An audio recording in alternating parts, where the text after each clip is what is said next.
would also entreat on each and everyone should exercise patience with the technical issues we might be confronted with, since this is the first time we are organizing such a seminar on the webinar. So please kindly bear with us if we are confronted with such challenges. And we again welcome our noble speakers, Mr. Muhammad Fawz Amadou, and also Mr. Ayatullah Seidu. Thanks for your time. And hello? Hello? Hello? Yeah. Yes, thanks for your time. And we would soon commence with the program. But first and foremost, we would thank Almighty Allah for making us witness such a day. And also, we hope and pray that Allah will make us champion the cause of introducing Islamic finance in Ghana and beyond. And again, my co-host will be a fellow of PhD who is in the person of Ali Muhammad Shuaib, who also facilitates with the co-hosting.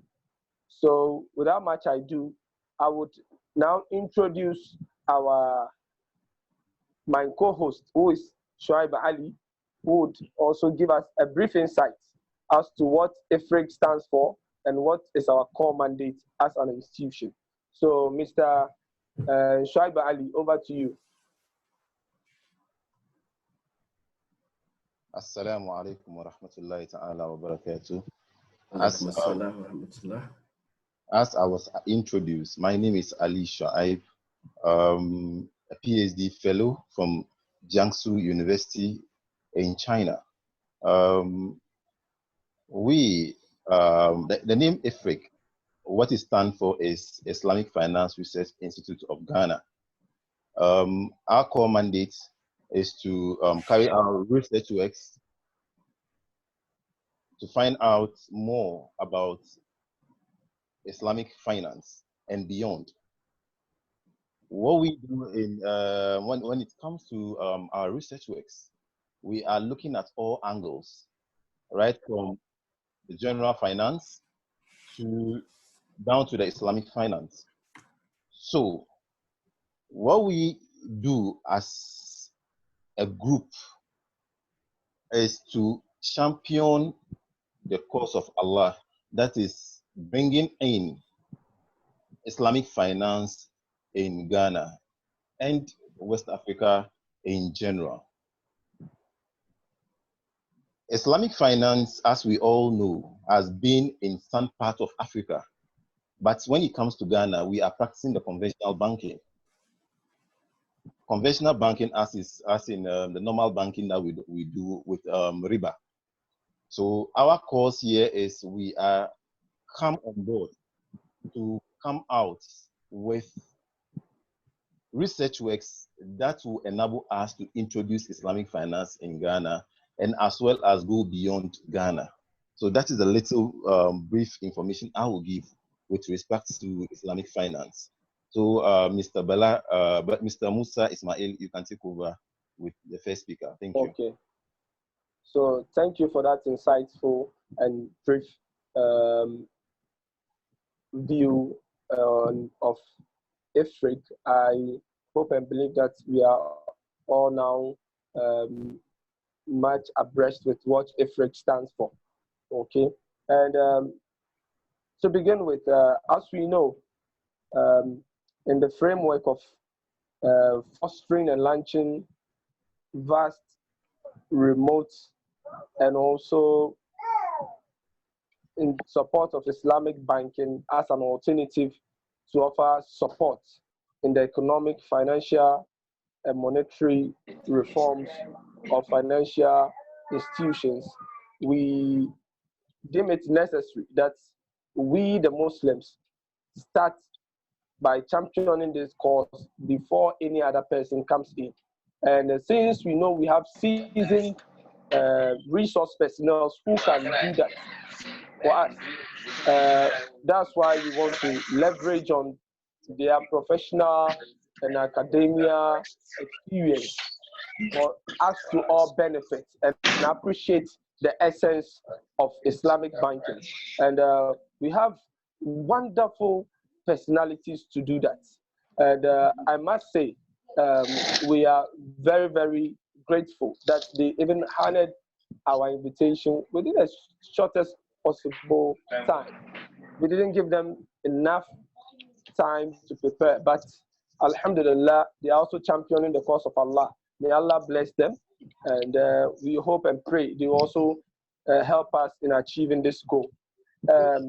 Without much ado, as we know the topic, impact of COVID-19 on Ghana's economy, and we want to know why Islamic finance is an alternative.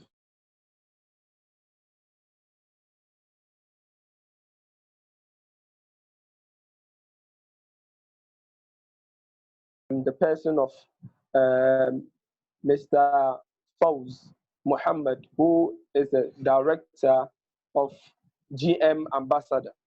Mr. Fawz, we know over the years has been a resourceful personality in terms of enlightening the Ghanaian populace on the need for Islamic banking. And to many others, he is not a foreigner in this terrain. And we have no choice but to call upon him to share his experience and wealth of knowledge to us so that we can all join hand on board and fight for the cause of Islam and also improve our economic and financial status as a community and as a country. Mr. Fawz, the ball is in your court. Now, we welcome you.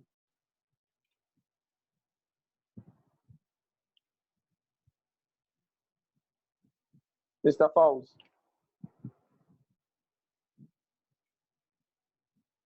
Mr. Fawz. Hello? Hello? Hello? Hello? Hello? Hello? Hello? Hello?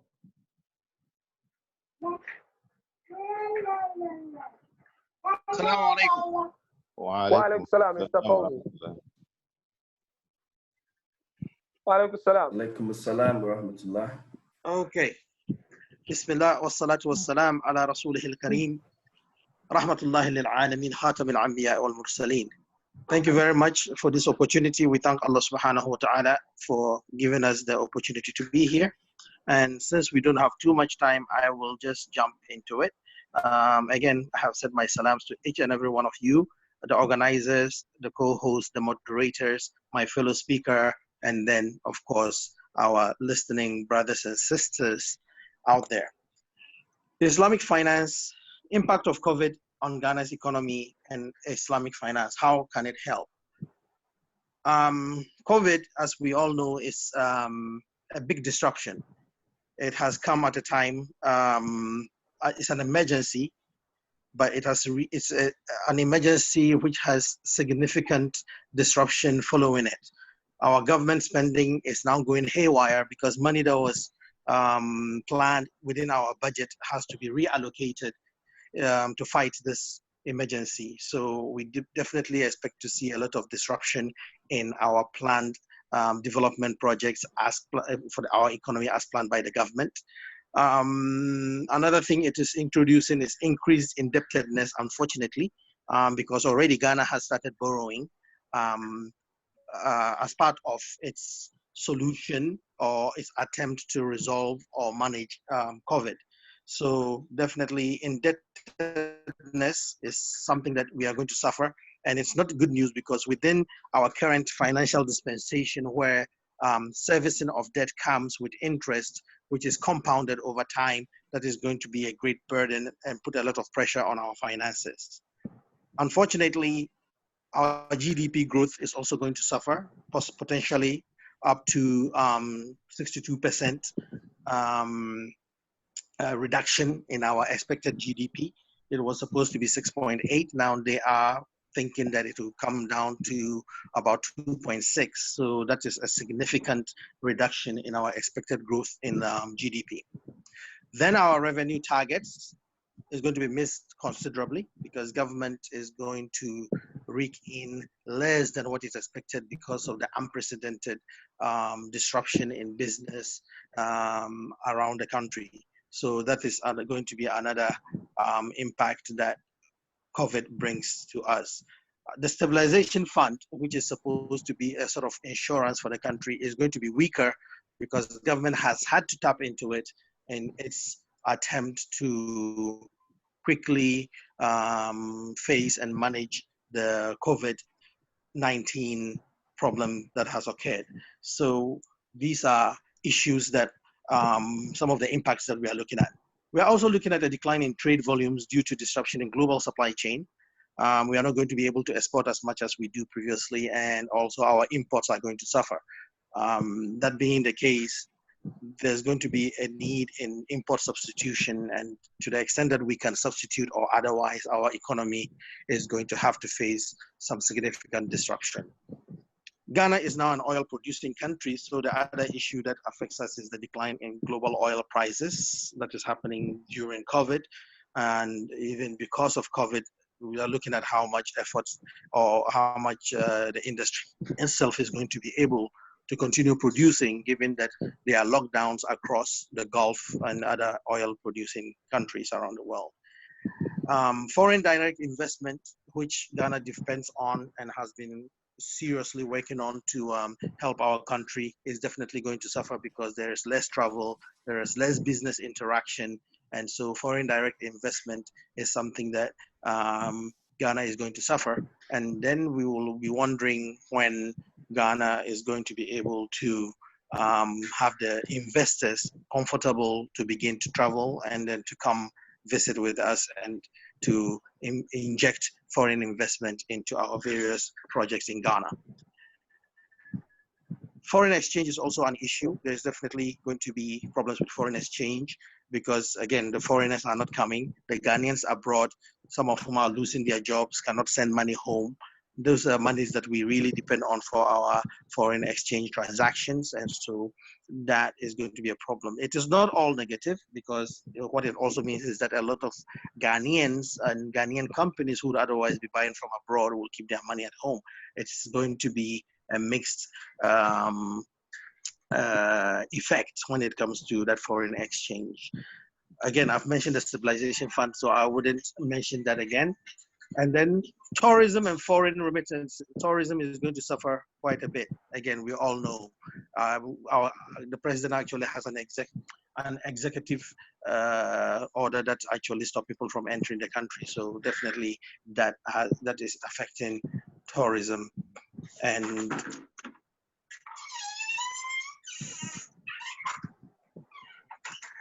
yeah, sorry about that. We also have the issue of the private sector, and there's definitely reduced business within the private sector because of COVID again. So there's pressure on finances of companies, and that is going to lead to significant job losses or reduced pay in some industries. They are trying to keep their people, but they are reducing their pay. All of that with significant ripple effects within the economy. So reduced income due to diversion of funds during uncertainty, all of that is affecting our private sector as well. We already said that government was going to miss revenue targets, and definitely private entities are also going to suffer from revenue targets being missed because of the significant disruption in the economies. Now, all said and done, these are some of the things that are negative about the impact of COVID. But alhamdulillah, in all of this, there is a bright side as well, because COVID is allowing or creating an opportunity for innovation. As I had said earlier, there's a disruption in the global supply chain.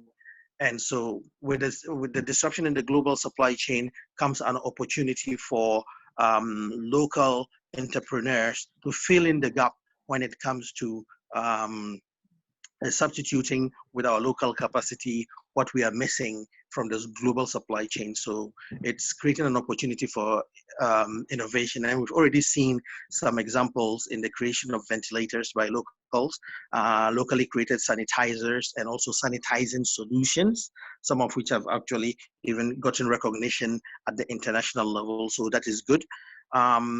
In a very big area that we'll have to be looking at in the coming future. With already before COVID, we were facing food security issues, and this becomes more aggravated by COVID. And so we are expecting that within the agricultural industry, there is a great opportunity for innovation and opportunity for growth for entrepreneurs in this area. So much as we have negative impact of COVID, which is not good, we also have the opportunity of innovation, giving us giving locals the opportunity to do some significant things in the area of growth. Now, that said, this is a very quick overview of the impact of COVID. But then the reason why we're discussing the impact of COVID is the promise of Islamic finance. Why do we need Islamic finance, and how can Islamic finance help us with regard to things like COVID? Because it's already happening. Islamic finance is not exactly here yet, so we can say it is being used now. But if we were to bring Islamic finance, how would it help? And even the impact of COVID, we don't know when it will end. So introducing Islamic finance now, how can it help? These are some of the things we want to look at. And I want to start by making the point that Ghana is significantly losing because it is not maximizing its socio-economic potential because of the lack of Islamic finance. Why do I say this? Muslims in Ghana, because of the prohibition of riba and other related practices that are not Islamic, are not operating at their maximum. So you can say that the Muslim populace in Ghana are not maximizing their contribution to the country because they do not have financial resources and support and funds that allow them to operate at their maximum. And to the extent that the Ghanaian Muslim populace is not operating at its maximum, Ghana is suffering. And not only that, there are non-Muslims who want to tap into the Islamic financial paradigm, and so they are also not maximizing their business potential. And so to that extent, you combine those two, Ghana is not maximizing its capacity, and introduction of Islamic finance will allow them to do that. Now, Islamic finance is not going to come and do away with the finance as we know it. So we look at Islamic finance as an augmentation. It is going to expand Ghana's financial landscape by making it more resilient, because it will bring in alternative financial solutions that add to existing ones. And so there is going to be diversification in Ghana's financial landscape with the introduction of Islamic finance. This will be very important when we introduce Islamic finance, because, like I said, those who want to tap into the philosophy of Islamic finance, which is more equity-based than debt-based, is going to give a boost to our economy, because it will unleash the economic potential within the Muslim community and also within those who have an ethical bent into how they want to run their businesses. So when we introduce Islamic finance, we do expect that Muslim groups and all those with ethical bent will now have an added motivation and impetus to be able to work, because financial funds will be available in the way they are comfortable with, and so they can tap into those to use it for their businesses. The overall attitude, I think, of the Muslim... Hello? Now, Are we on? we are with you. Okay. Yes, we are with you. The overall attitude of the Muslim population in Ghana is that of distress. That is because there is the opportunities to tap into finance that they are comfortable with and can work with is not available. Now, this means that there is opportunity to pull more financial resources into the financial industry should the right environment be created. There are a lot of Muslims who do not even touch the existing financial system. They don't put their money in it, and they don't use it because the fear of riba keeps them from putting their money in the account. Then there are those who use it, but only to store their money for personal safety reasons, but they don't go beyond that. They don't tap into existing loan opportunities because, again, they see that it is haram and it is not something that they want to deal with. So if Islamic finance is introduced, and every economy is as good at how much finance they can pool together and then release to those who need money. Then in introducing Islamic finance, the Ghanaian financial economy will see that the formal financial system will attract more funding into itself and therefore be able to better service the clients in the general economy. We are looking at Muslim businesses who are not being able to develop their true potential, again, because of unavailability of suitable financial products and services. Now, once those financial services are available, we are going to see some of our entrepreneurs who otherwise now cannot show their potential being able to come out and showing their potential because they can tap into service funding that is acceptable to them, and so therefore their businesses can grow. The financial distress that is faced by those who are using the system, but who yet know that the system is not what their Lord accepts, is also going to be lifted. And the lifting of that burden is expected to boost the capacity of the Muslim entrepreneur and the Muslim business people to do better. We can make reference to the American story where the average Muslim income is above the national average of the US economy. So the Muslims are contributing significantly in the American economy. And I think that a similar story can happen in Ghana if the latent capacity of the Muslim entrepreneur is unleashed through the introduction of Islamic finance. Okay. Now, I have this what Ghana is losing by not having Islamic finance. Let's come back to COVID. Islamic Development Bank recently reached out to its member countries and doled out significant support to help them with their response to COVID. Our neighbor, Ivory Coast, I just took one example, but all our neighbors, right from Benin, Ivory Coast, all the way to Sierra Leone, Senegal, all the way to Mali, have all had their fair share of COVID relief from the Islamic Development Bank. Ivory Coast got $46.2 million.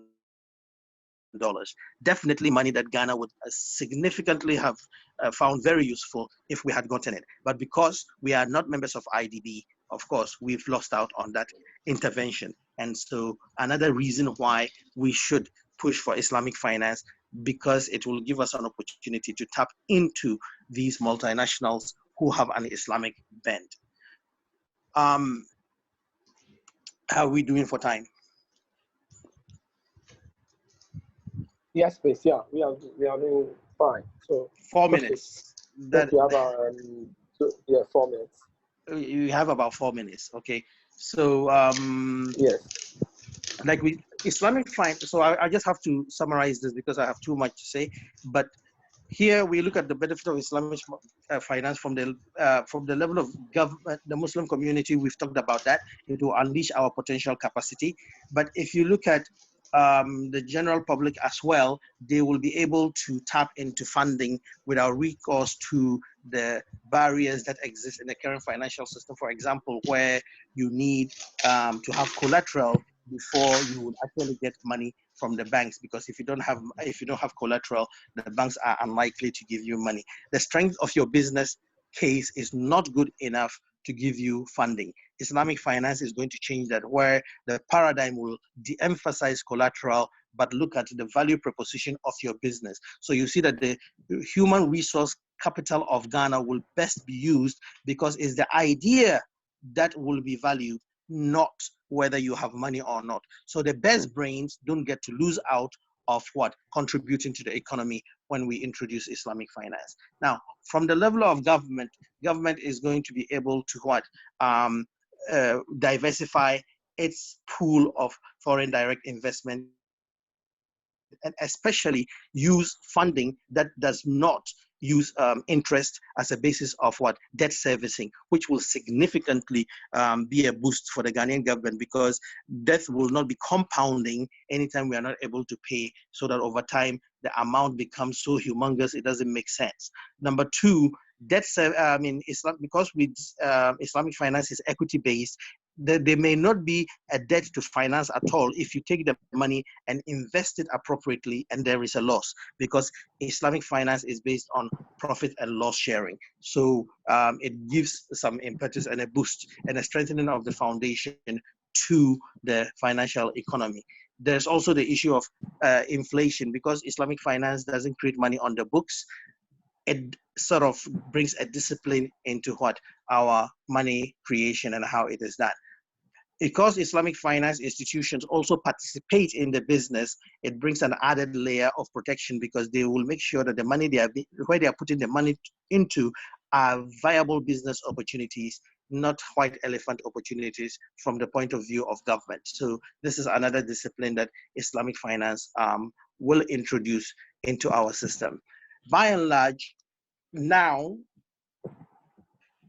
some of the regulations have been changed, and now the Banking Act does allow Islamic finance. So we are beginning to move in the right direction so far as Ghana is concerned, but we do not have a proper and strong enough framework. And this is something that we need to work on, because that framework will give investors the confidence to come into Ghana and put their money in our economy. Introducing Islamic finance rules also allows the Islamic-based organizations, and therefore the Muslims, to tap into funding and investment from abroad, because the investors abroad, because they are an Islamic finance fund, will want their money to enter into an Islamic finance program. We have already lost, I know, of about $500 million that came to Ghana, but it was insisted that it should be used in the Islamic way. And because we had no systems and no laws protecting Islamic finance, the money could not be used. So if we are able to further this good direction of introducing amendments in our financial acts to strengthen our the introduction, create an enabling environment for Islamic finance, then we are going to be, inshallah, able to introduce the alternative or auxiliary financial mechanisms into the Ghanaian economy that will help Ghana's financial landscape become more diversified, more resilient, and give more options to everybody out there. Okay. Mr. Fawzi, thanks for that insightful presentation.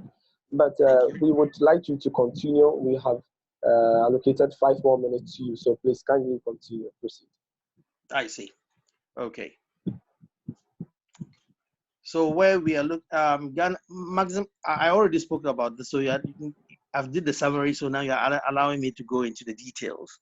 Yeah, so like I said, it is very important for us to be able to maximize Ghana's human resource. This is an area that is really worrying all of us, because here is the case within the conventional banking system. We understand that if you go there and you do not have collateral or of some sort, then you are not able to tap into existing funding. But with Islamic finance, the paradigm becomes different. It is more of a venture capitalist type of mentality. So the investor knows that I am coming in here and I'm looking at the value proposition of your business. And if it is good, I'm ready to take the risk, even take the loss, and I'm going to invest with you. If it is positive, we are going to share in the profits. And if it turns out not to be positive, after we have done our business analysis and everything looked good, if things don't turn out well, because of course we all know that Allah is Ar-Razak. It is not our efforts alone that give us wealth, but the blessing that Allah puts in our effort. So sometimes you will look at it positively, go into it, and as Allah will will it, it may not work out well. Now, the venture capitalist is not afraid of this because they come prepared to invest that way. So this venture capitalist mentality, which, by the way, the Western governments grew on, especially America knew that, developed with that, and is still developing with it, will also be introduced into Ghana once we allow that type of, once we allow Islamic finance into the country. Our government is also going to be able to tap into Islamic bonds like Sukuk. Clearly, government is now interested in bonds, and Islamic bonds like Sukuk will give government another opportunity to tap into the Islamic finance industry. It is interesting that some companies, like I can tell for sure, Cocoa Processing Company of Ghana has so much potential. And they want to bring money into Ghana, but they are afraid that if they bring money into Ghana, the investor will do a hostile takeover and take over their company. It was tried by Cadbury. Now, Islamic finance will give them a perfect example of what ethical finance is about, where we do a sukuk, and then they can actually buy back their company at the end of the sukuk. So they don't have to have the fear that the investors will do a hostile takeover and take over their company. So they will be able to develop their company and at the right time buy back their shares. That will introduce that the current and have the resiliency or the capacity to give. Okay. Okay.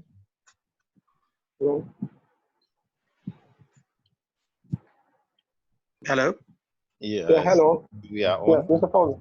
Yes, Yeah. yes. We are. Yes. I think I've used my time, right? Yes. Okay. Yeah, we thank you for the wonderful presentation. It's very insightful and educative. And as we listen to our speaker, Mr. Fauzi, he has explained into detail why it is necessary for us to opt in for Islamic banking, for it to be serve as an alternative financial solution, such that it would broaden the scope of opportunity for Muslims and non-Muslims as well. So we can leverage on that opportunity because it is equity-based and not a debt-based financial option. And he also, as he also indicated, in fact, we would have benefited immensely as we saw our neighboring countries like Ivory Coast have benefited from IDB and other countries as well. So it is, of course, in the right direction, and we hope and pray that such seminars would enhance and promote the early introduction of Islamic banking into Ghana. Thank you, Mr. Fauzi. We would now call upon Mr. Ayatullah, who is an instructor and also a research fellow at Islamic University College. Mr. Ayatullah Saidu, Yes, sir. you are welcome once again. So he also gave us his presentation on the same topic, the impact of COVID-19 on Ghana's economy and why Islamic finance is still the best way forward. And when it's done, then we would open up for everyone to pose questions so we can have a fruitful and an educative seminar. Thank you for your time. Mr. Ayatullah Saidu, I hope you are ready. Yes, I'm ready. Thank you very much for this opportunity. But to start with, let me express my thanks to Allah subhanahu wa ta'ala, to whom all praises forever due. Thank Allah for Moses and the Torah. Thank Allah for Jesus and the gospel. And thank Allah for Muhammad ibn Abdullah and the Holy Quran. Now, my presentation will also take that format, but of course, it will be tailored to touch on certain relevant things that Brother Fawzi probably haven't captured. So, first of all,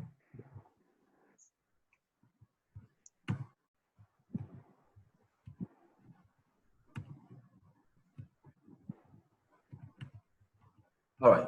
So first of all, I have an outline, and on my outline, number one looks at the impact on Ghana's economy, COVID-19 impact on Ghana's economy. Number two looks at the Ghana's COVID-19 response. Number three looks at the COVID-19 pandemic. What does it mean for Islamic finance in Ghana? Number four, Islamic financial architecture and infrastructure, looking at the role of key stakeholders. Number five, the economic potential of Islamic finance to provide solutions during and post-COVID-19. And the eight, the impact on the Islamic finance market, post-COVID-19 expectations. And then number six, shifting to the new paradigm, looking at the issues of ethics and sustainability, taking the center stage. Number seven, we'll give some conclusion. Number eight, recommendations. Now, I'm going to be a bit shorter on the economy issue, Ghana's economy issue, given that Fawzi has captured comprehensively on Ghana's economy. So I'm going to jump to some useful quotes obtained from the Financial Times on Finance Minister Ken Ofori-Attah's write-up. Minister Ofori-Attah says, I am reminded of the parable in Matthew where a man's debt is forgiven, but he then finds the fellow servant who owes him and throw him into jail. That's in response to a certain $200 million letter of credit request facilitated from an EU partner in the energy sector. Another quote goes, there's a lump in my throat as I think of Africa's predicament. I question the unbalanced nature of the global architecture. That's Minister Ofori-Attah in response to Africa's monstrous debt burden. And the last quote, this unprecedented crisis has brought capitalism to a juddering halt, quoting Roy, who is an environmentalist. Now, the COVID-19 pandemic, what does it mean for Islamic finance in Ghana? I give an overview of Islamic finance, looking at the definition and the principles. Now, on the definition, the question arises, what is finance? Is it just provision of money, credit, or loans, or provision of goods, services, means of payment with delayed counterpart? Now, finance cannot exist on its own. Let's be clear. Finance cannot exist on its own, but the ability to enhance the real market. Therefore, finance, by being more realistic, includes Islamic finance. I say that for a reason. Now, let's get to the principles. We have some fundamental principles, of course, in Islamic finance, but that undergird the practice of Islamic finance. Number one is with consent, aptitude, and representation, which is pretty much a matter of law, the contract.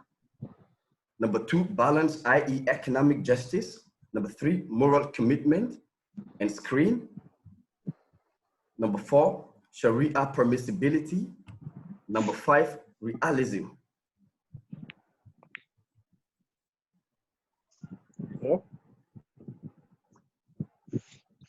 Now, theoretical background of Islamic finance. Islamic Bank, what is it? An Islamic bank is a depository institution of financial intermediation specialized in providing financial services in accordance with the tenets of Sharia, especially the moral criteria, realism, and prohibition of riba, interest, and the legalities of a certain domain. Now, this is critical. It doesn't stop with just the application of the tenets of Sharia, especially the moral criteria of realism, moral screening, and the prohibition of riba.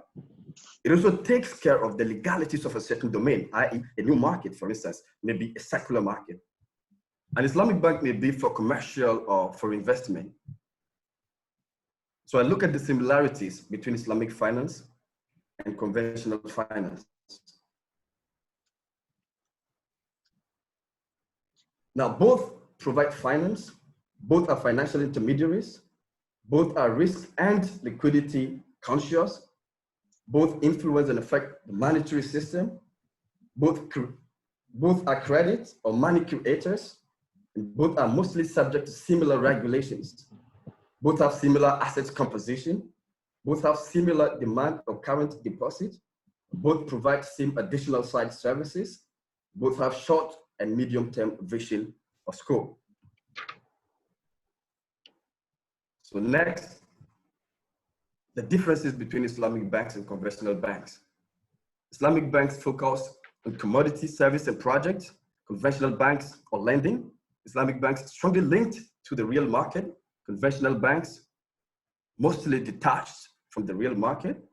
Islamic banks are strongly morally committed plus financially committed. Conventional banks only financial commitment. Islamic banks based on ownership of a growable property, of course, back to the principle of realism, right? The value-added property, a growable property. Conventional banks based on ownership of debts only. Islamic banks bias to goods and projects. Conventional banks bias to the ability to repay, i.e. the rich. Conventional banks increment is a growth, beg your pardon. Islamic banks increment is a growth of wealth and added value. Conventional banks increment is a transfer of wealth. Islamic banks reject sale and trading of debt.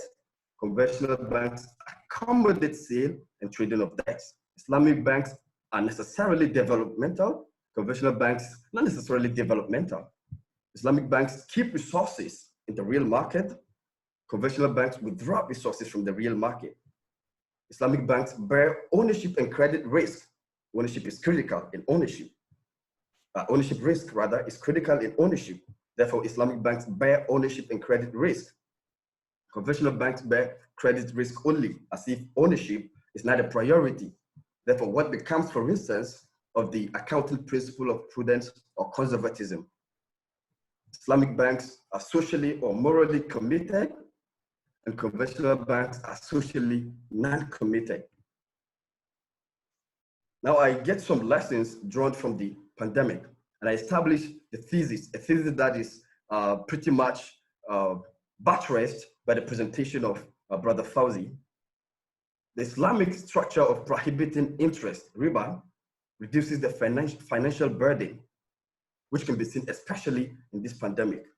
We have examples of the IMF $1 billion interest-free credit facility to Ghana, the IMF debt reliefs to middle and low-income countries, with Africa's debt stock being more than $700 billion, and Africa needs to pay about $44 billion to service the debt this year. A 6-month moratorium on the repayment of loans granted to customers of Republic Bank Ghana, including a waiver on fees that customers would have paid, and other calls for other banks to do the same.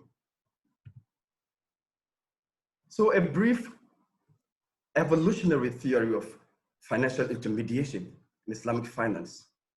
Remember that Brother Fauzi, of course, reiterated the point of Islamic finance being equity-based.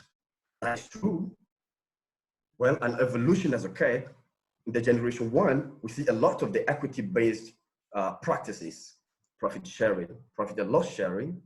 In generation 2, we see the emergence of asset financing. Generation 3 witnesses tawarruk, pretty much a Malaysian phenomenon, concentrated around credit and cash sales. Generation 4, we now have the Maqasid Sharia come on board, in fact, at the application level, and trying to meet with the objectives of the Sustainable Development Goals. Generation 5 is pretty much the generation that we're in now, and we have to deal with the issue or the issues of blended and social finance, as well as secular economy, which are pretty much models taking care of value-based intermediation, ESG reporting, ESG meaning environment, social, and governance, standards, and zero waste circular economy.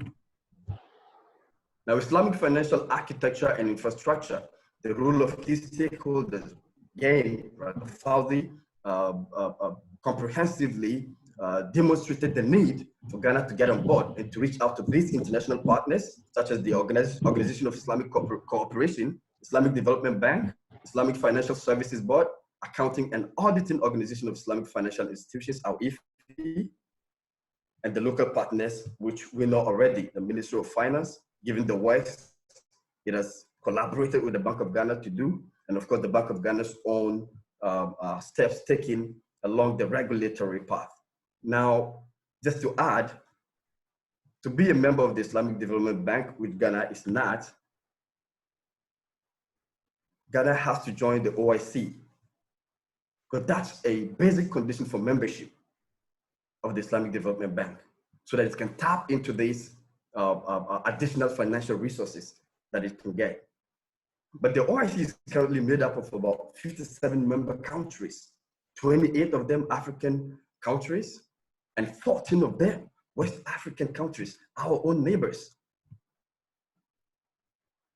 Now I take a look at some reports from the Economist Intelligence Unit in 2015, capturing Islamic finance activity in Sub-Saharan Africa, according to different Islamic finance areas. If you look at Ghana, you will find as of then, our regulations have not yet been passed. So therefore, on the regulation column, you will not find anything. But we know that in 2016 on, the regulations started. Banks with Islamic windows, and then Islamic microfinance. Again, the banking crisis has presented us with yet another unfortunate reality, which we have to acknowledge and make sure that going further, the reasons why some of these Islamic finance windows or microfinance institutions were closed will be dealt with accordingly. So the general Ghanaian Islamic finance environment, the new law called the Banks and Specialized Deposit Taking Institutions Act, 2016 Act 930, makes provision for IBF activities through one, the granting of a universal banking license, allowing either of a full-fledged 100% standard Islamic banking, B, a new or an existing conventional bank tailoring some of its products along Islamic banking principles, i.e. non-interest-bearing banking principles. And again, the study of Islamic banking and finance modus operandi in order to adequately understand how the system works and to be able to develop a proper regulatory framework to monitor the operations. The next, I take a look at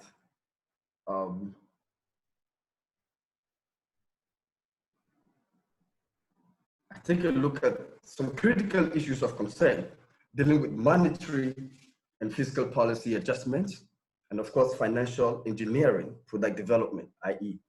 And when it comes to the monetary policy issues, which are predominantly the issues that we're going to have to deal with, of course, in the short to medium term, look at the relations with the central bank, Bank of Ghana. We're going to have to confront issues of stabilization effect, whether the Bank of Ghana will help in accommodating Islamic finance in such a way that despite the attempt, the Sharia finance principles will still hold. Reserve requirement issues, lender of last resort mechanisms and liquidity management instruments. For instance, should the Bank of Ghana deal with the Islamic banks the way it deals with conventional banks? The issue of lack of suitable securities, non-interest-bearing securities, of course. Tools of regulating Islamic banks, consolidation and statistical information. And then on the operations level, we're going to have to look at the finance contracts. This is dealing with product development, for instance. The time deposits with no interest, tax issues, and deposit guarantee schemes. Now, the economic potential of COVID-19 to provide solutions or the economic potential of Islamic finance, rather, beg your pardon, to provide solutions during and after COVID-19. We take a look at Malaysia, maintaining its position as the leading Islamic finance center. Looking at the market cap, Sharia finance takes about 65.19% of the overall financial industry, and then the rest of the percentage goes to non-Sharia finance. Now, according to the Association of Islamic Banking and Financial Institutions Malaysia, despite having stable and diverse asset quality, the impact of the pandemic does not discriminate and is impacting all nations and businesses everywhere. The shocks are still unfolding and the worst is yet to be seen. However, I repeat, however, in the midst of all these adversities, it remains a unique opportunity for IFIs, i.e. Islamic financial institutions, to turn it into advantage. But how? Through value-based intermediation, because IFIs are indeed value-based intermediaries. So I have some empirical data from the work of John Sandwick of Sapphire Investment Services. He looked at Sharia invested in times of coronavirus. So here we're dealing with the impact during coronavirus. He mapped the performance of 5 multi-asset global portfolios with a growth strategy. 2 are Swiss conventional, 2 American conventional, and the 5th is Sharia compliant. All are referenced in US dollars. Now he observed that during every recent market correction, the Sharia allocations always indicate superior downside protection because they tend to decline less. Sharia portfolios often or frequently end up outperforming conventional peers on the upside. And on the chart, you see from the spikes how that happens. You see the Sharia portfolio having some superior downside protection. Now, fast forward economic potential of Islamic finance in terms of sukuk.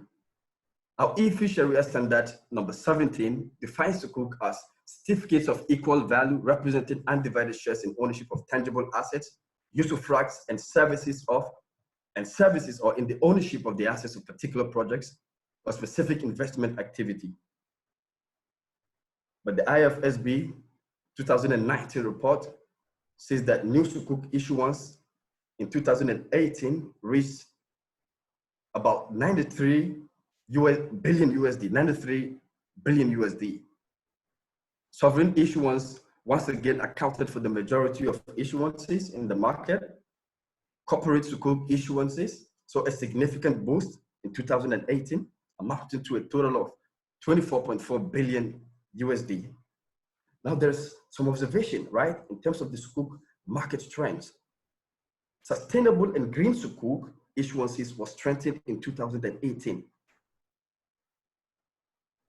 In 2018, by the issuance of the first sovereign green sukuk by the government of Indonesia.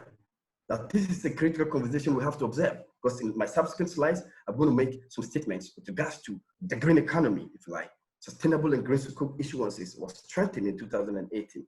Again, 3 non-OIC member countries, see here, dealing with sukuk, 3 non-OIC member countries from Europe, Ireland, Netherlands, and the United Kingdom raised funds in the corporate sukuk market.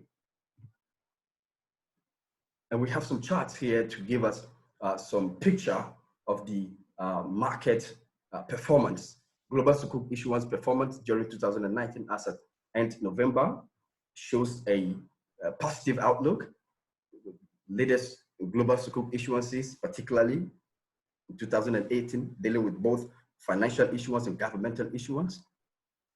And global sukuk outstanding shares by countries as at end December 2019 indicates $491.7 billion in total. Qatar having 4.20% of the market, Indonesia 7%, the UAE 8.10%, Saudi Arabia 21.70%, and Malaysia, the leader, which is pretty much expected, 47.90%. So the economic potential of Islamic finance in terms of takaful, let's look at the takaful industry. The total takaful contributions grew by 4.3% for the 6-year period 2012 to 2017, the industry's contribution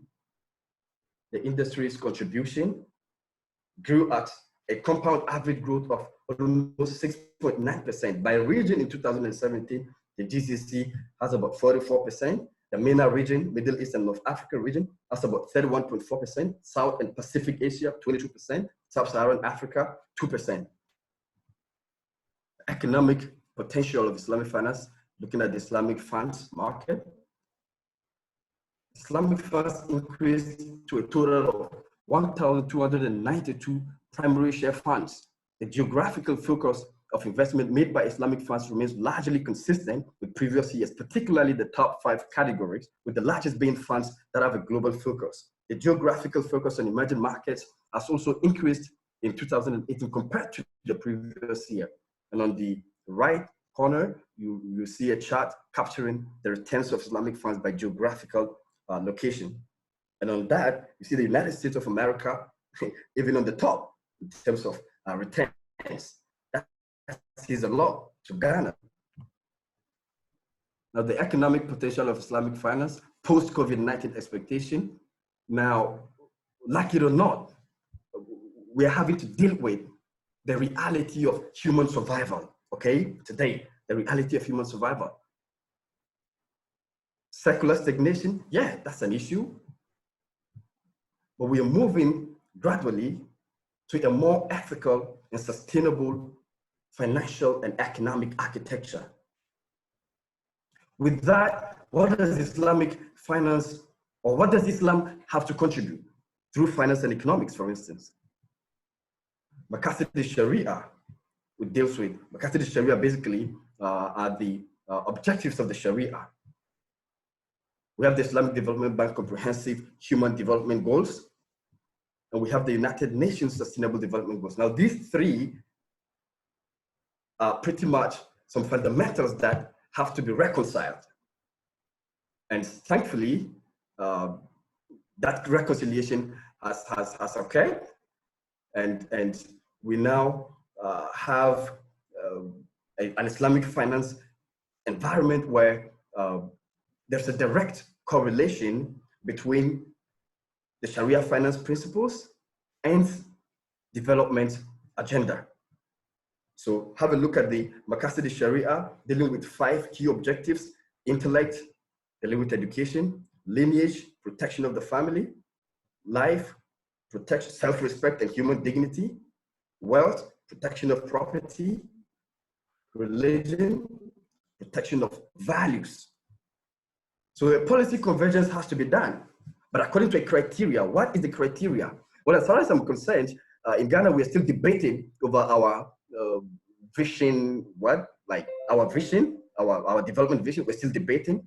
It's taking a political connotation, but we have to get serious on that level, because to be able to properly take advantage of the sustainable financial environment and economic environment, we have to achieve some policy convergence among local aspirations, national goals, and global targets. But with Islamic finance, we are offering the Maqasid Sharia, right, to take care of the local aspirations. But then at the national levels, policymakers have to demonstrate their commitment by having development visions that can be connected with global targets for a sustainable development. So the United Nations Sustainable Development Goals have about 17 goals. 1, dealing with no poverty. Number 2, zero hunger. Number 3, good health, well-being. Number 4, quality education. 5, gender equality, so and so. Now, the Institute for New Economic Thinking, late 2019, came out with some poll results, conducted some poll. And the question was, which challenge facing 21st century society should economists urgently address? Which challenge facing the 21st century society should economists urgently address? Now, on the list of items, climate change and inequality led, but inequality was on the top. Now, Christine Lagarde, the former IMF president, also reiterated the same case, which was asked, what is the key problem that the world is faced with today? That was before she took her, or she left for Europe to take a new position. She also said the same thing, climate change and inequality. But surprisingly enough, though, now we have a global health pandemic, COVID-19, exposing the entire or bigger financial and economic architecture. So we have to move to a new paradigm that is ethical, a new paradigm that is sustainable. Islamic finance and economy is there as well. It can help us to reduce poverty. It can help us to deal with the problems of climate change. It can help us to confront the key problem of financial inclusion. So first, I take poverty reduction, and I look at the role of zakat in sustainable development. The distribution effect of zakat is bound to produce an income effect at the macro level. Zakat has an income effect in the sense that private spending of zakat by recipients whose marginal propensity of consumption is normally high has a direct effect on aggregate demand and national income in the short run. Financial assistance given to the heavily indebted producers has a direct relief effect on national income as well, particularly in recessionary periods such as this. Well, we have some issues of concern over there as well, dealing with zakat avoidance or evasion, but that can be taken care of by the law. Zakat rate, should it be fixed or progressive? Evidently fixed by the Sharia. And luckily, there's a finding that I'm going to talk about dealing with the reason that keeping zakat fixed is the best alternative. Zakat administration here, should it be centralized or decentralized? So I raised the issue of, well, the Zimbabwe Development Ministry, can it collaborate with government? Can it have a zakat fund secretariat, right? Because we are at a level where we have to make sure that the financial system is formalized, right? To achieve absolute or ultimate financial inclusion, we have to have a movement towards the complete formalization of the financial system, of the economic system. And therefore, having a structure that is well managed and well calibrated would be a good thing. Now, I find some results from Salman Ahmed Sheikh, Dr. Salman Ahmed Sheikh, on the role of zakat in sustainable development. Some of the findings are this. Number one, the zakat intervention strategies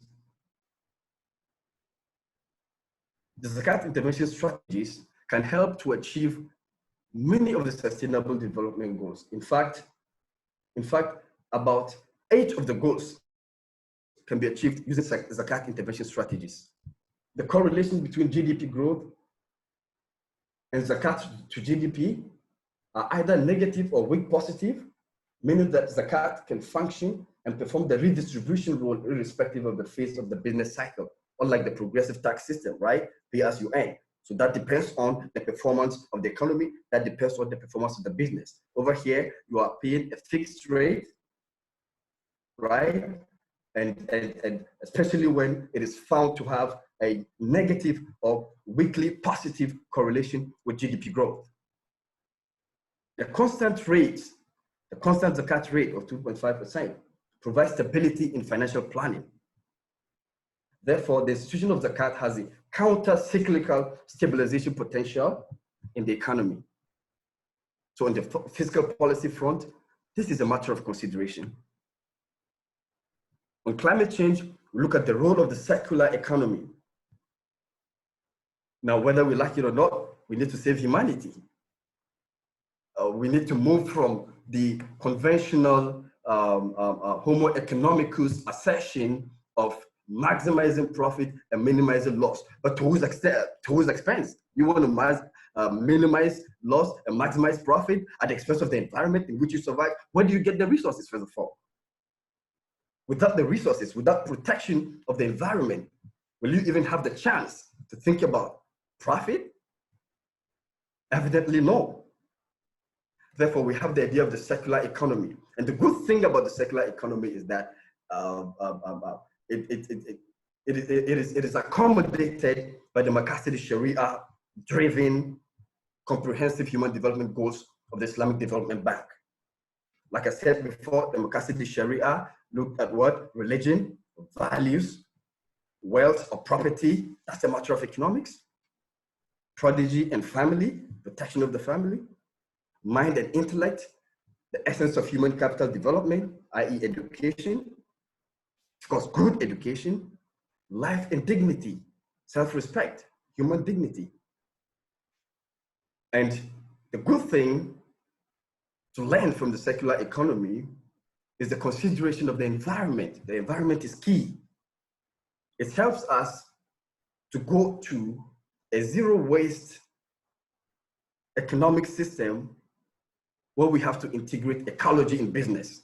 See, but when the secular economy meets with the Islamic economy or the halal economy, what happens is that you have a zero waste economy and you have a zero interest economy. You tell me if this cannot help to achieve a sustainable economic development.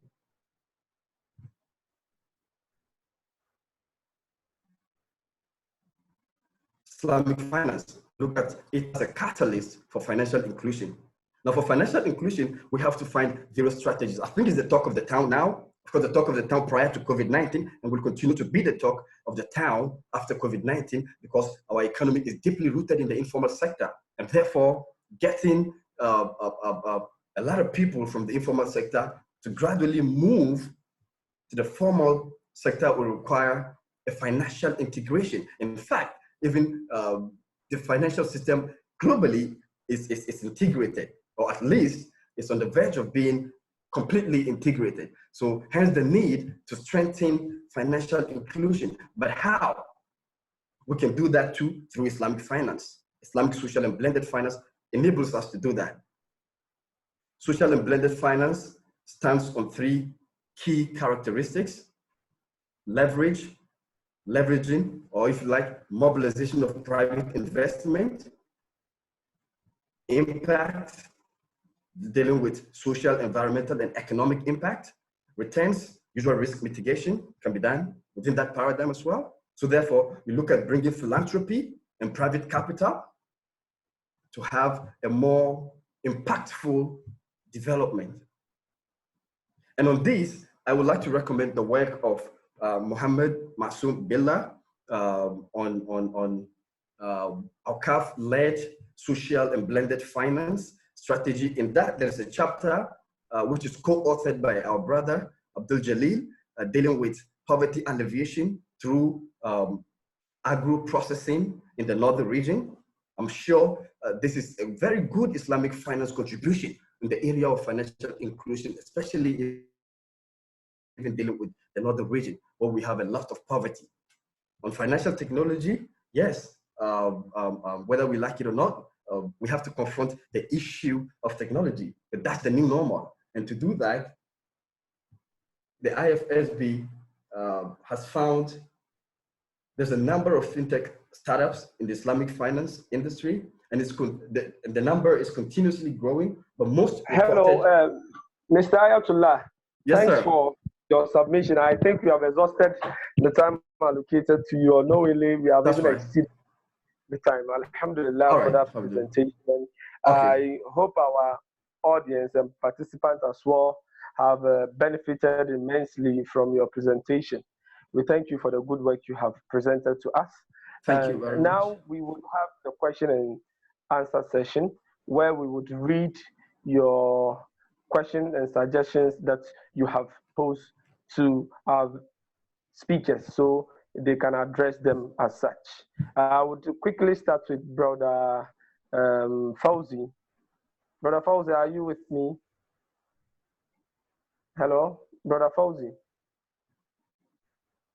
I think his mic has been muted. Hello? Hello? Hello? Hello? Hello? Yeah, I can hear you. Okay. Hey, Nam. There's this question from Sadiq. How do we move from the theoretical discussion of Islamic finance in Ghana and formalize it into our Ghanaian system of the conventional bank. How do we do that? That's from Sadiq, brother Sadiq. Again, I always like to point out that Islamic finance is not about Islamic banking. And much as I talk about Islamic banking because it's part of the finance, I am not interested in a bank per se, because for me, the concept of banking itself was created by the concept of interest. So does the Muslim want to do an Islamic bank? The main question is, how do we tap into Islamic finance to change our economy? And it is to look at how we can raise funds from amongst ourselves and with our international partners of investors and invest into Islamically acceptable and appropriate ventures. Now, let me come back to something that we didn't capture. The biggest problem in Ghana right now with regard to implementing Islamic finance is that there is no trust in our system. Our system is very corrupt with a lot of trust deficit. And without trust, with a trust deficit, it is very difficult to raise funding because nobody trusts the other to bring their money together to do business. Otherwise, it is good to note that there are some few projects ongoing or that have gone on in Ghana, which are based on Islamic finance, which is good news. The other thing is for us to tap into, like for example, if it comes to, we have the Zakat Fund of Ghana, but I think it needs some more work for people to adopt it and use it. And then we can tap into things like Awqaf. We can invest, our wealthy people can invest in endowments that can grow over time and give wealth to people. Pooling of resources would be another good one, but that is why we're having a difficulty because of the tax. Okay. So we can actualize if we can overcome the trust deficit, trust each other. Okay. Thank you for that response. Mr. Ayatollah. Yes, sir. Resources together and Hello. Hello. Yeah, Mr. Ayatollah. Yes, sir. Earlier on, I apologize for the prompt. I didn't prompt you for the interruption we just had because of limited time. So I apologize on behalf of apology accepted. Apology accepted, sir. Yeah, okay, for that interruption. Okay. Don't worry. There's a question for you, and that's from Sayyida Mariam Siba. Okay. He says, I understand Islamic finance works with experts in finance and scholars in the field of Islamic finance. How ready are we with both? Well, in the meantime, to be quite honest, with the expertise, we don't have enough expertise as a country. However, we are seeing a demonstration of effort from, of course, individuals like Brother Fawzi and a few others that have gotten the chance to study the system academically. And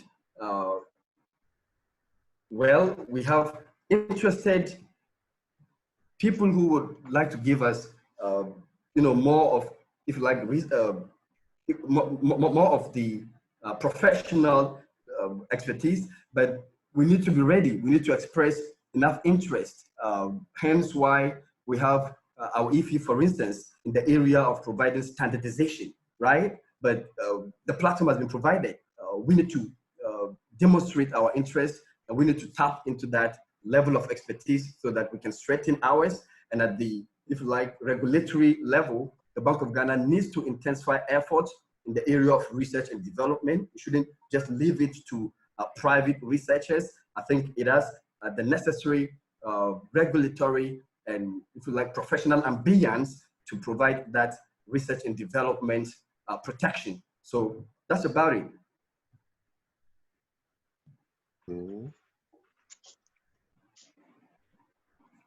Hello? Yeah, okay. Mashallah.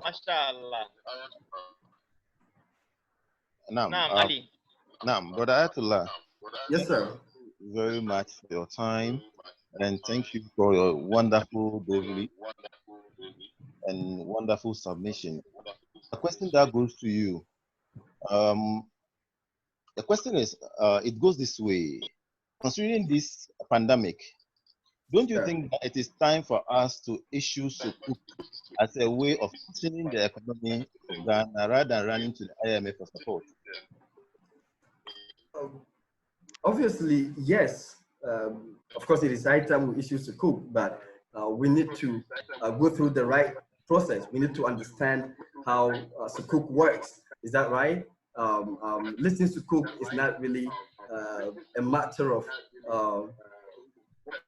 wanting to tap into the additional financial resources, but then you have to know the framework. You have to make sure that you list according to the established laws and criteria. Now, the Sukuk market is very resilient. It's clear that when we tap into it, we can get a lot of additional financial resources. Nigeria, from time to time, goes into the Sukuk market to raise enough financial resources to take care of certain developmental agenda. A lot of other countries, our neighboring countries, of course, take part in that market. So this is a very good time to reconsider Ghana's Sukuk interest and make sure that we tap into that industry to raise additional financial capital and to further cushion our economy and to continue our developmental agenda. And in fact, just to add, Sukuk is by definition, or in terms of practice, Sukuk is better utilized in the area of infrastructure. And there's no argument that we have huge infrastructure gap in this country. Is that right? So if we tap into this market, there's a lot we can do, okay, in terms of leveraging, in terms of building or filling the gap, the infrastructure gap, to be specific, and going further, we can do better in that area.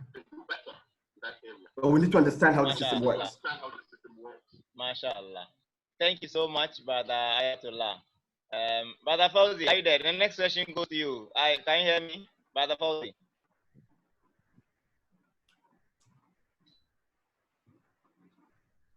Brother Fauzi? Naam, I can hear you. Okay, very well. So I'm boxing two questions in one. Brother Wasiu makes a contribution. He says, governance of the entire Zakat administration should incorporate a lot of transparency to yield the necessary trust it requires. Secondly, there is likely to be a lot of disintegrated Zakat systems being administered. Now, my first part of the question is, how do you think we can bring all these Zakat systems we have? I think different charity organizations are running Zakat systems, as well as the national, I think, Zakat fund, if there's anything like that.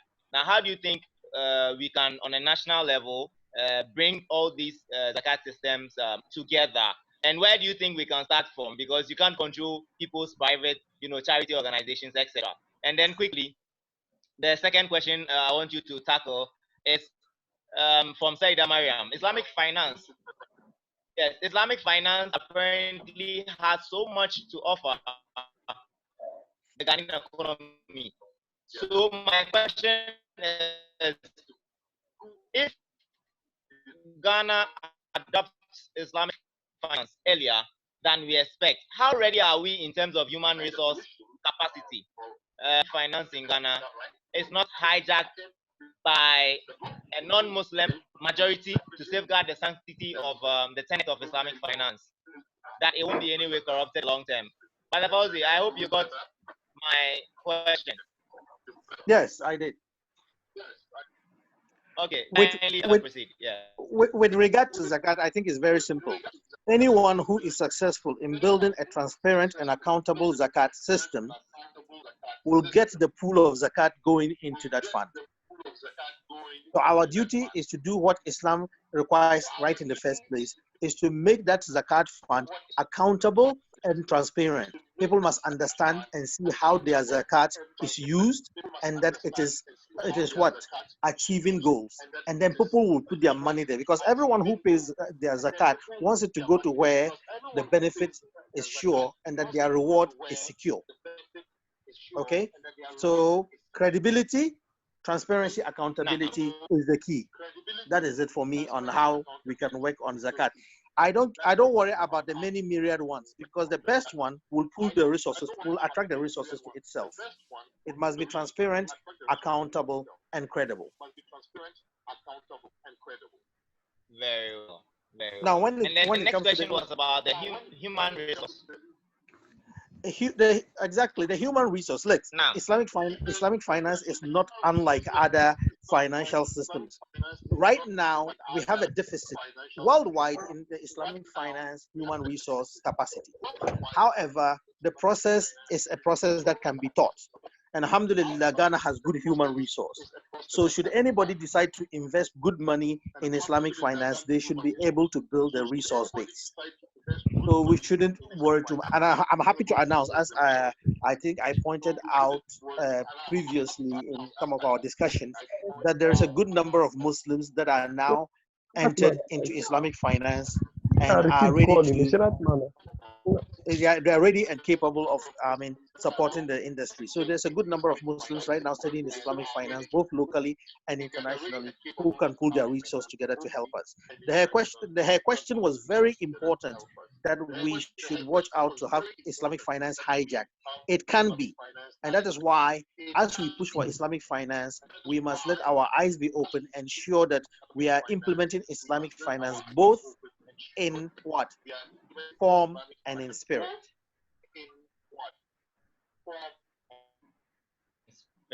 MashaAllah. Thank you so much. But Ayatollah, the next question goes to you. Are you with me? I'm with you, sir. It says, Assalamu alaikum. How can Islamic financing help in reducing high interest charged by banks and real estate companies in mortgage financing? Well, first of all, Islamic finance itself does not exist on interest. Is that right? So in the real estate industry, or if you like, anything that has to do with interest can be taken care of in terms of the debt burden or the interest burden can be taken care of by an Islamic finance alternative. Now, the good thing is that we have feasible alternatives, right, in the real estate area. Very well. And what are the alternatives? Some of them are structured according to Ijara, some of them according to Mudaraba, and in fact, just to cut it short, we have different Islamic finance contracts, right? But those contracts that can take care of the real estate industry are those that have to do with the lease, or if you like, exchange contracts that have to do with lease, okay? And there is enough in the market to take care of the interest-bearing ones that exist in the conventional industry. MashaAllah, MashaAllah. Thank you so much. The next question goes to Brother Fauzi. It says, I want to find out how far Ghana has rated towards becoming a member state of IDB. That's if we've made any attempt to do that. Can you clarify quickly for us? No, we've made no attempt. Wow. Okay, so that's straightforward. Can I add something? Okay, but Ayatollah, kindly add a quick one, yeah? Yes, like Brother Posey said, we've made no attempt, but we need to make an attempt. Is that right? Because of the additional financial resources we can excavate. And again, it's a matter of political will, right? We have to put politicization aside. Look at the significant population of Muslims that we have, and look at the importance that, or the impact that additional financial resources from Islamic Development Bank can have on our economy. And consider the issue of public interest, right? It's a matter of public interest. It's not political. So let's take the step and let's get it done. We can do it. Naam. Let me say that when I say that we've not taken any interest, it doesn't mean that it has not been considered. It has been considered twice in cabinet and was almost considered during the last government before the elections. So it's not as if cabinet has not considered it, but it has failed every time it has gone to cabinet. So our job is to take it back to cabinet and ensure that third time it works. Okay. But as a Muslim community who have a lot of interest, although Islamic finance is not just for Muslim community, but I think we are the major stakeholders, yes. if you would like. Now, how do we ensure that we support government in their bid to ensure that they do the right thing in order to succeed with kind of registering, if you like, with IDB, since they've tried and it hasn't worked, meaning something didn't go right. Now, how do we, as a Muslim community or as a community interested in Islamic finance, help the government? Where do we start from? Do we deal with Muslim politicians, or we have to deal with an advocacy group? Where do you start from? We should use all possible avenues. As you know, right now, our community has engaged the Bank of Ghana. It has been positive. We engaged Ministry of Finance. It has been positive. Security and Exchange Commission, positive. Now we just need to push the political will, because it is cabinet that we have always failed at. So the question is for us to study what happens at cabinet and see how we can present and convince cabinet to consider it again, and this time to pass it. That is very important. Yes. So who does that cabinet? So is it an advocacy group? Is it a civil society group?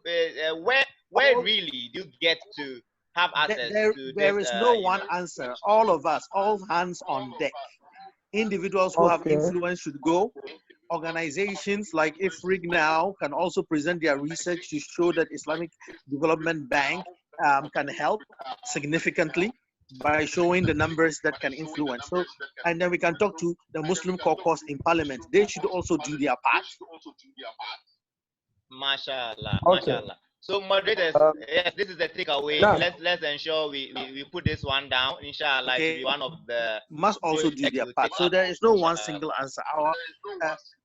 Brother Sharif. This is Fardul Kifaya. Okay. Mashallah, mashallah. Brother Sharif, let me. And Brother Musa. Yes. Okay. Yes, please. So, hello to Brother Seidu. Yes, sir. You are a researcher and also an instructor at the university. How can we coordinate with the educational institution in achieving this goal? Yeah, so as far as I understand, we're going to have to deal with universities. Of course, it will also start with some advocacy, and then the attention of academia will be driven. In fact, so far, the academia is aware of it, but at, if you like, a microscopic level. Good step taken by Islamic University College is introducing it into its traditional university required courses. Is that right? Other universities can do same. Through that, we can intensify the education, and we can intensify the interest. But we have to find a way of. And as far as I'm concerned, there was a time the National Accreditation Board even commended the Islamic University College for putting that in its courses. That means that the National Accreditation Board is prelude to finding, if you like, more sustainable education strategy that can let students become abreast of new developments in the world and even in the finance industry. And Islamic finance is one of these developments that academia can push, or that academia can help to spread the education. So yeah, that's a call in the right direction. It's a matter of accreditation, it's a matter of academic board, and it's a matter of interest for all in the country, actually. Okay, thank you for that response. And Brother Fauzi. Okay. As we know that the perception out there is that Islamic finance is paving way for an Islamic state. How can we diffuse this misconception by the public and try to sell Islamic finance as an alternative rather than thinking on religious grounds? Actually, I don't think it is true that the majority of people think that it is paving way for an Islamic state. It is. it is some very capable opposition who don't want Islamic finance who are selling that angle. I think that Islamic finance around the world is very clear. It has been adopted very well in so many non-Muslim economies for anybody to deceive themselves about it being to create an Islamic anything. Right from the New York Stock Exchange to the FTSE Sharia to Hong Kong to China to Japan, Islamic finance is being implemented across the globe in non-interest economies and having very good, and there is no Sharia implication anywhere. So the practical, let the truth of what is happening on the global landscape on Islamic finance sell itself. Let's not be diverted by this nonsense of it's trying to create an Islamic state because there's no evidence of it anywhere. Okay. Okay. And a quick follow-up. What's the data telling us in Ghana on the formation of Islamic financing? And what is the progress so far? That's a question from Siddiq. Hello? Yes, Brother Fauzi. I don't know of, you guys are now doing the data part. Yes. Okay. So, I mean, we don't have too much data on it. Not too many people are studying this thing. Okay. But what is the progress so far? I will say that so far the progress is positive because the the special act special deposit taking act that has now recognized is in an interest banking is a big step forward. The fact that the Security and Exchange Commission has indicated its readiness to engage the Muslim community in coming up with solutions is also a big step forward. So right from the Ministry of Finance to the Bank of Ghana to Security and Exchange Commission, we are getting good vibes. But the vibes is not being followed by action. And unfortunately, I don't think it's going to be until the Muslim community in Ghana gets its own act together and can sponsor some very strong seminars or engagement, the types that engage Parliament in a way that will allow us to move from just talk to action. But the good news is that as some people will say, it says the bow has left, the arrow has left the bow. There is no turning back on Islamic finance. We can only go forward. The thing is how fast and how quick we can go forward is what we are looking at. Locally, we have no financial capacity on the high level, but at the low level, we can. I'm telling you, my practice in over 12 years in Ghana now is that the lack of trust is the biggest barrier in allowing us to pool our resources together to develop Islamic finance. We have been successful on very small individual levels of two organizations or three organizations pooling their resources together and investing in an Islamic way, but we've not been able to move beyond those to huge numbers, which can bring resources together to do strong things. That is where we need to go. The lack of trust is a big problem. We as Muslims need to be able to build trust among ourselves, be trustworthy so that we can trust each other to put our money together and do good work, do good things. Okay, so can I add something quickly to the yes, of Brother Musa, let me pick some earlier questions. Okay, so but Ayatollah, this question goes to you.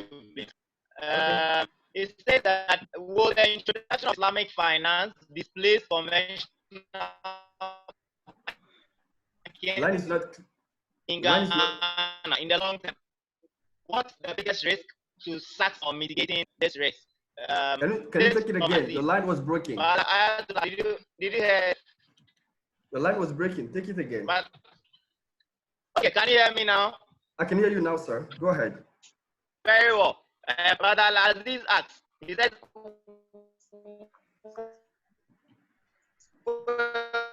the introduction of Islamic finance displace conventional banking finance in Ghana in long term. What's the biggest risk and what can for mitigating this risk? Well, that's like, if I understand you correctly, that's like a 3-in-1 question. First of all, it can only provide an alternative, right? See, we have something called free market, right? In the free market, there are rules. Is that right? There are rules, and everybody is supposed to operate freely. Now, competition, innovation, and the strength of one is what makes the deal. Is that right? Why don't we follow the rules of the free market, right? That can prove to show which one can stand. Now, if I can add something to that, in a certain research that I have read sometime before, you would find that the Islamic finance alternative helps to provide stability, right? It helps to provide stability because, of course, when you take care of all of these debt-based transactions, virtual transactions, and interest-based transactions, what you're doing is to pave way for more financial stability. Can you hear me? Yes, please. We can proceed. Yeah. So let's allow the rules of the free market to play. Let's allow competition. Let's allow innovation. Right? Islamic finance is ethical and sustainable because it accommodates innovation. It allows for a more direct impact on economic development, and it deals in real goods and services. Is that right? On the stability front, let's see how that happens. And let's allow the rules of the free market to play, and we're going to see which one is in fact going to stand. I can tell you for a fact that Islamic finance can stand because it has proven to be or to guarantee stability in an economy or in the financial system, and therefore this is not a matter of one kicking the other. This is a matter of exploring other ethical financial alternatives. Is that right? That's where the one that's reached. How do you think we can achieve the sustainable development goals if we don't go to that level? So that's about it, pretty much. Oh, MashaAllah. All right. Thank you so much. I want to entreat our speakers to, we have a few minutes to go now, and there are a lot of questions. So I want you to be as brief as possible, maybe 30 seconds, 1 minute answer to the question, so that we can pick a lot of questions as possible before we close. I want to remind participants that you can always send us an email or post your questions on the IFRIC email info@ifric.org, and inshallah we'll get back to you with the speakers' answers. Inshallah we'll send it to them if we are unable to read your questions. And yes, we apologize in advance for want of time. Inshallah.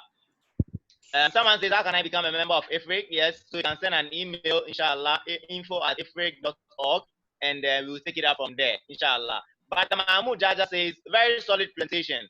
But my question to Brother Fauzi is that I want to know the source of data for 62% reduction in our GDP as a result of COVID-19.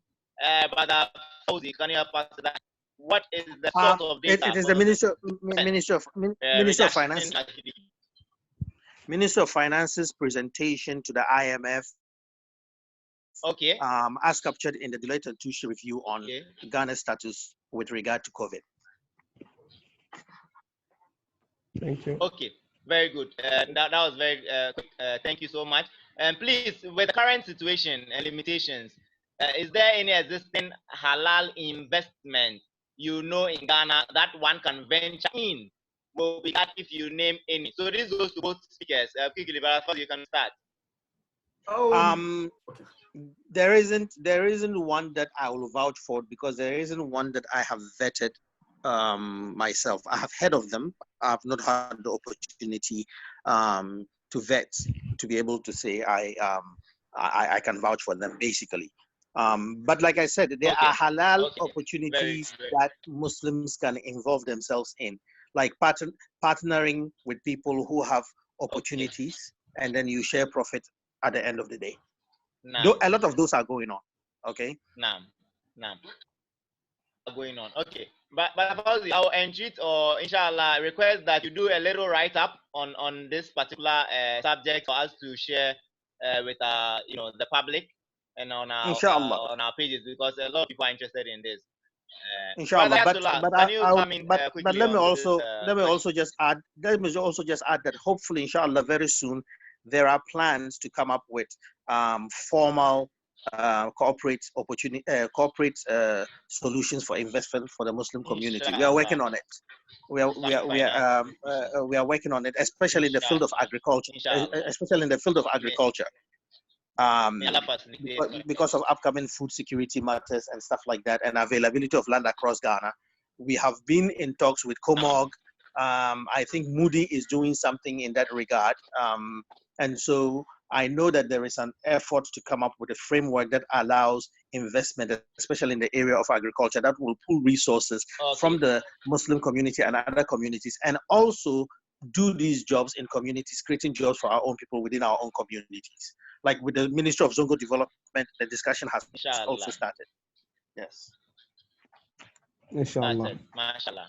Thank you very much. But I can come in on this one quickly. Okay. Yeah. Go ahead. But that's what. So I was going to like add a little bit on the issue that was raised earlier with regards to the myth of making Ghana an Islamic state just with the introduction of Islamic banking and finance. Well, absolutely no. Is that right? The whole thing about finance exists with rules, and it's just a matter of finding alternatives to satisfy the financial needs of everybody, right? Every class of people, whether low income, middle, or upper income class. So it's not a matter of making it an Islamic state. It's a matter of finding ethical and sustainable alternative. If not, London and Frankfurt wouldn't be competing as to which one becomes the next Islamic financial center of the world. Mashallah, mashallah. Thank you so much, Brother Atla. Thank you. Brother Fauzi, if you could take this one quickly. If the conference, this from Fuad, I'll be glad if the conference provides a takeaway with specificities on short to medium term set of activities to operationalize Islamic finance in Ghana. Basically, what can each individual do from now towards our main goal, or the bigger goal of Islamic finance operationalized in Ghana? Each individual can really try to understand Islamic finance properly. I think Islamic Online University is offering a course. Those who can, please take the course, because one of the biggest problems we are having is that even Muslims themselves don't understand Islamic finance. And so if we are going to help our religion and the cause of Allah, we need to understand what we are doing. So that is one thing we can do. Those of us who can do various advocacy should continue pushing the advocacy at our levels, and then engage government the best we can. These are all ongoing, alhamdulillah, at different levels. I saw somebody post the fact that if we are doing disparate efforts, it will not go anywhere. Actually, that is not true. Everyone is supposed to do their best. Like I said, this is a fardul kifaya. If somebody does it, Allah blesses it, we can all relax. But everybody should go as much as they can. That doesn't mean we shouldn't pool our resources together. But until we can do that effectively and efficiently, every little attempt helps. And so whether you are an individual, an organization, please go ahead and do what you can do. Let us get to know each other. Let us pool our resources together. Okay, thanks for that. Brother Ayatollah, okay. Thank you very much. Contribution from Zagon. And he said, I think we should set agenda and try and speak to influential imams to speak about Islamic finance as anytime they meet politicians. Do you think that's a very, I share in that view 100%. I share in that view 100%, because of course, in our terrain, many of the Muslims that get in touch with the politicians and that seem to have good relations with the politicians are the imams and the local Muslim leaders. So I think they can play their role by merely going to that level and helping us to achieve this and make it a success. So yeah, I share in that view 100%. Mashallah. Mashallah. Okay. Mashallah. Bala, a quick one to Brother Fauzi. Yes. I heard Fauzi, if I heard Fauzi right, this is from Bubaja. He said we are positive with the Securities Commission. So have we considered to mobilize funds as we have been talking about? This to Brother Fauzi. If the conversation with Security Commission is positive, why are we not raising Sukuk? The process at Security Exchange Commission is a very long one. The requirements are very tedious. We've just started the discussion. So we have to go through the processes. I mean, you need a custodian, you need a fund manager, they need to do a background check on each one of your, I mean, it is a process. And they really don't understand Islamic finance very well, so they've put it in something they call a sandbox. A sandbox is designed to protect against risk, even when they do not properly understand it. So it's going to be a very tedious process. And so the reason why it has not come to the fore is that we have not completed the process yet. Once we are able to go through the processes and going back and forth, and they vet the process of setting up the fund, then they will give you the go ahead to be able to set up a sukuk. Okay, so the Security and Exchange Commission, yes, they want to do it, but there's a procedure. You need to complete the procedure. Okay. Okay. Okay. But a follow-up before Musa, you come in. Is there a follow-up contribution? Someone has expressed lack of confidence in the fact that this thing will go far because yes, we don't trust each other. Wasil says that about a negative perception, I recommend that we simply stick with the nomenclature non-interest finance, not Islamic finance. Some people are unnecessarily paranoid with Islam. But looking at the Nigerian example, do you think it's the way to go that we choose a nomenclature non-interest finance and go Islamic finance, which kind of scares people, although not, it's not founded on strong grounding? That debate is a continuing debate, and it's neither here nor there. However, we push it. If you call it an interest finance, once you bring out the theory, somebody will ask you, where did it come from? And you will go back to Islam. You cannot hide that fact. So let's not worry. I mean, the nomenclature doesn't matter. Every community should look at it and see the weight of the argument and how it will fit into its own. I mean, I have had Christians come to me and talk about Islamic finance, organizations, corporate organizations, strong ones, and they are looking to do Islamic finance. Okay, so I don't let that argument bother me. It's neither here nor there. In the international, on the global scene, you cannot take away the name Islamic finance. So let's not deceive ourselves as if in your local environment you call it something else. The fact that it is Islamic finance will be hidden from the people who complain. It will never be. So can I add something quickly? Okay. Yes. Okay. Yes, please. Yeah. So of course, the issue of non-interest, is that right? Look, to be honest with you, we can go deep into the Christian traditions and come out with non-interest principles. Is that right? We can go to the writings of the Pope of Rome. We can go to different councils that have had the issue of all the way to Plato. Absolutely. So this is not a matter of Islam just hijacking it. This is a matter of applying values in a way that becomes more impactful in every aspect of human endeavor, including finance and economics. Until the Renaissance period, until the rise of Europe, I mean, the conversation of interest was all over Europe. Is that right? And this was not a novelty. This was not novel to them, right? But eventually, when the interest mechanism got hold of them, only later did we realize what next happened. So yeah, we can go into the tradition and we can come out with sayings and statements against interest. Is that right? No, what are Muslims contributing? We are saying that this is what we can contribute to the survival of the world. This is what we can contribute in terms of finance and economics. We can help to bring the Sharia finance principles to help shape finance and economic activity in such a way as to achieve absolute, or at least achieve a good level of economic justice. If that's a contribution that can come from Islam, I think it was God that said in the Bible that he is not the author of confusion, but of peace. So if truth comes, it comes from God. If you believe in God, then what prevents you from accepting a non-interest, if you like, model that, was commanded by God, if you like, and that can be found in the scriptures that you say come from God. Does that make sense?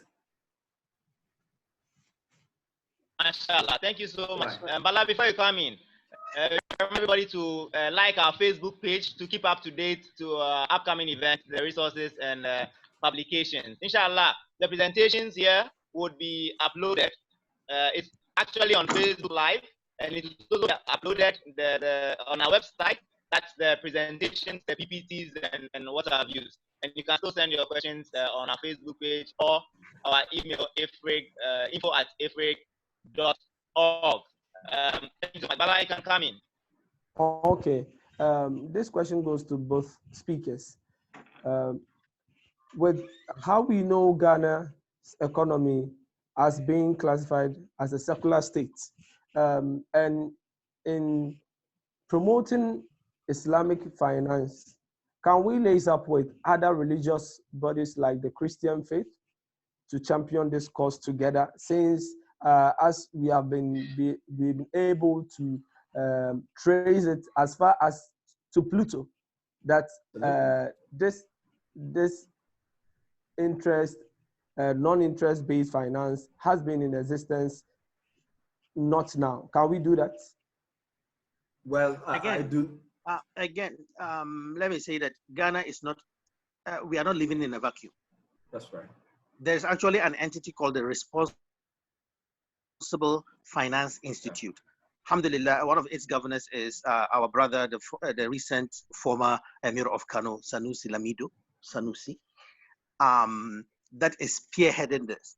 The three angles of it are Islamic finance, environmental and social governance, ethical, and then the arms, ECG, and then environment, ethical finance.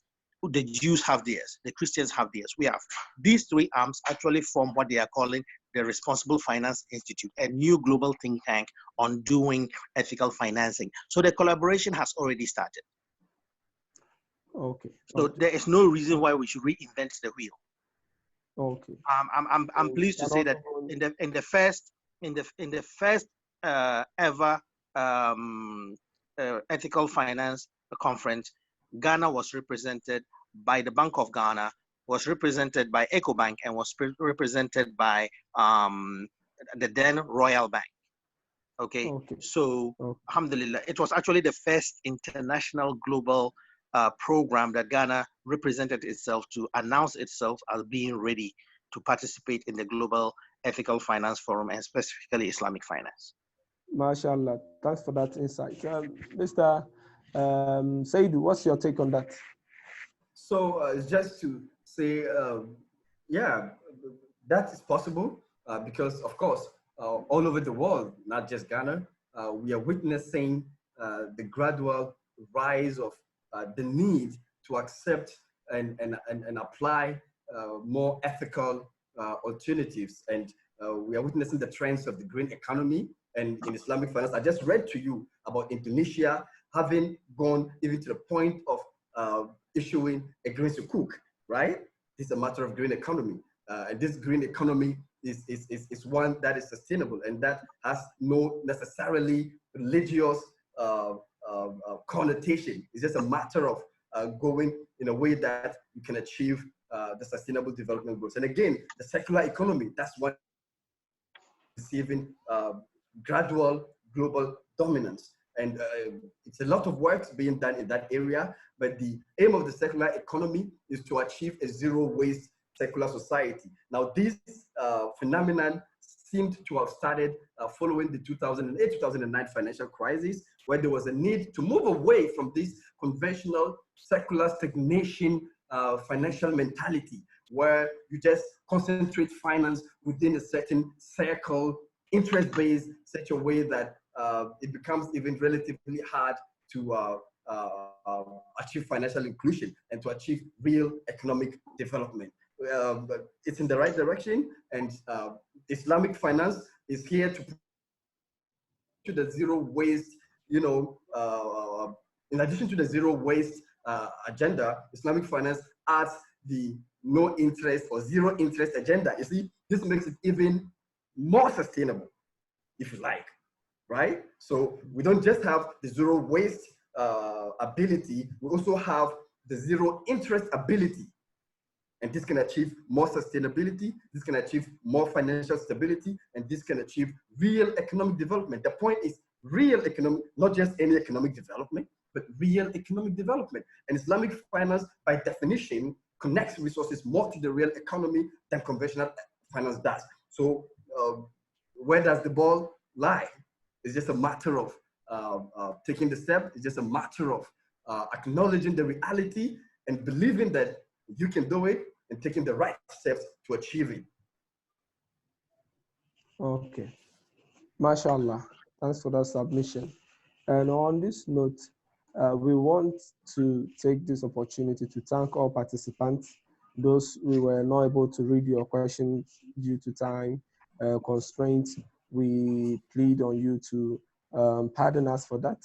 And we would also try to share some of the materials that our speakers have presented on our website. That's IFRIC's official website. So you can do well to also follow up on our page for more updates on the current discussion going on how to champion and promote the cause of Islamic banking in Ghana.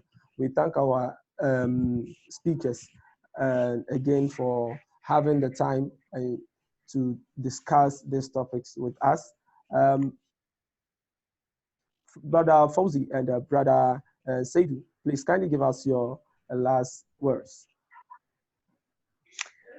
My last words is let's pray for each other, and let's pray that we are able to push Islamic finance forward.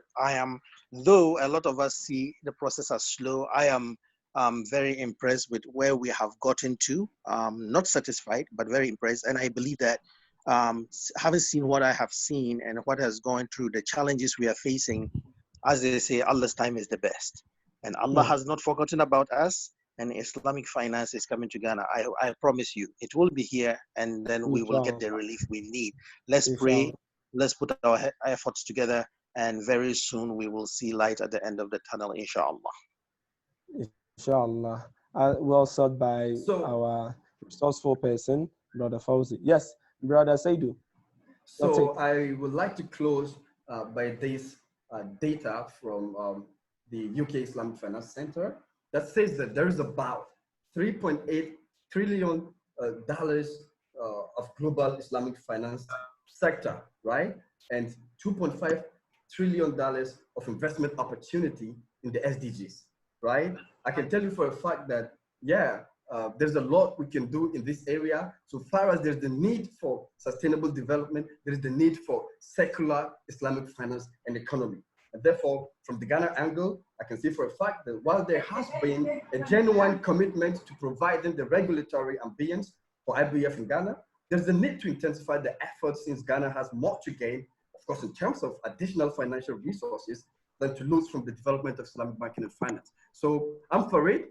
I would like to entreat all stakeholders to come on board, and I would like to encourage Brother Fawzi and his unit to keep the job going, to put in more effort and help us in getting there. And all of us should do our individual contributions and try to get this to a successful end.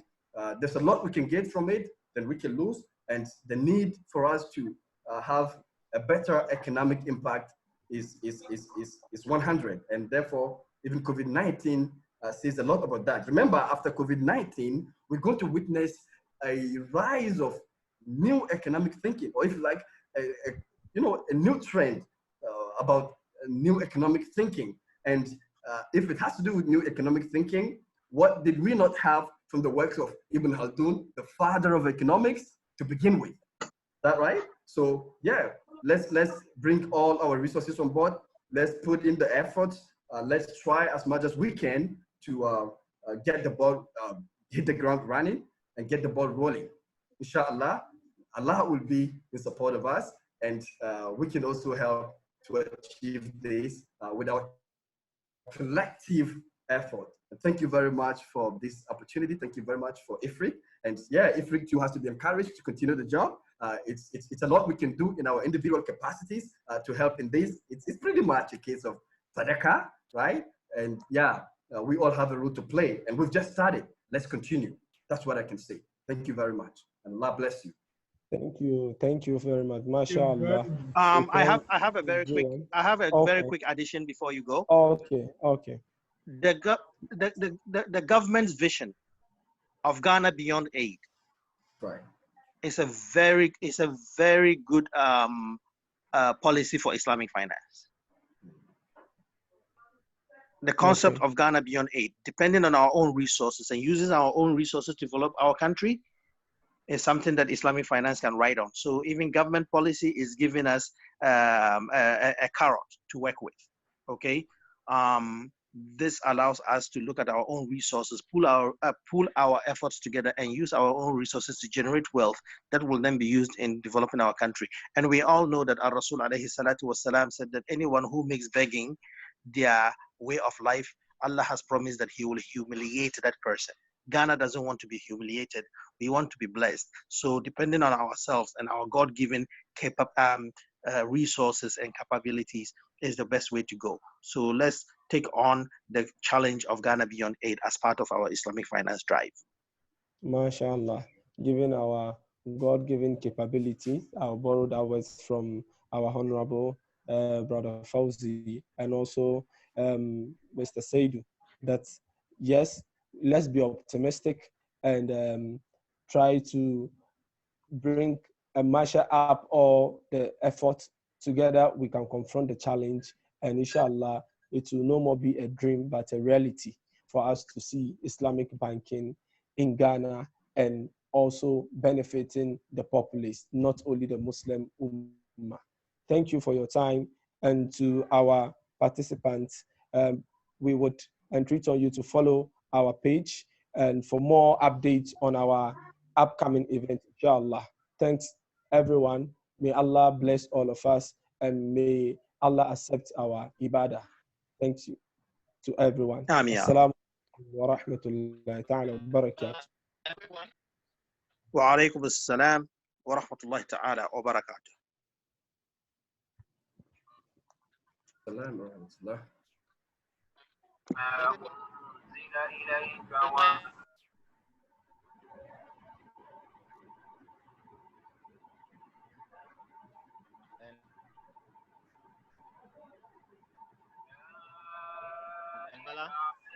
Naam, Sharif. And Mala, a quick one. In research, so Naam. yes, you can send your details to our Facebook page and info at different. Mala, a quick one. I can't.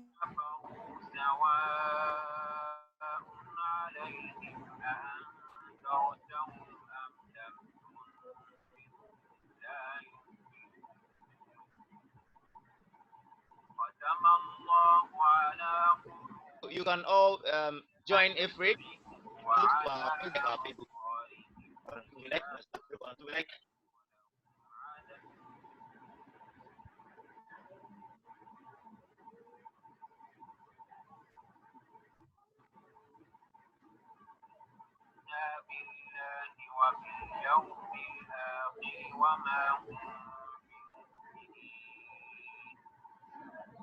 يخادعون الله والذين آمنوا وما يخدعون إلا أنفسهم وما يشعرون في قلوبهم مرض فزادهم الله